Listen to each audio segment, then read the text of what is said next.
ঝালকাঠির নলছিটি উপজেলার সিদ্ধকাঠি ইউনিয়নের ক্ষীরাকাঠি গ্রামের এক প্রবাসী পরিবারকে হুমকি, ভয়ভীতি প্রদানের প্রতিবাদে সংবাদ সম্মেলন করেছে। পরিবারের সদস্যদের দাবি, তারা নিয়মিত হুমকি, ভয়ভীতি ও মানহানিকর প্রচারণার শিকার হচ্ছেন।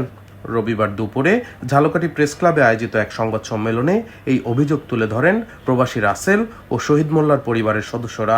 সংবাদ সম্মেলনে লিখিত অভিযোগে ভুক্তভোগী আসমা বেগম বলেন, তার দুই ভাই ও মামা সহ সকলেই প্রবাসে থাকেন। তার মা, ভাবি এবং মামি বাচ্চাদের নিয়ে গ্রামের বাড়িতে থাকেন। তাদের সাথে সম্পত্তি নিয়ে এলাকার মজিবুর মোল্লা নামে একজনের সঙ্গে দীর্ঘদিন ধরে বিরোধ চলছে। কিছুদিন আগে মজিবুর মোল্লাদের বাড়িতে সন্ধ্যাবেলা হঠাৎই ডাক চিৎকার শুরু হয়। সেখানে তার মা ও বড় মামি সহ আশেপাশের কিছু লোকজন যায়। যাওয়ার পর দেখতে পায় তাদের নিজেদের মধ্যেই হাতাহাতি হচ্ছে। কোনো দুর্ঘটনা না দেখে তার মা ও মামি ঘরে চলে আসেন।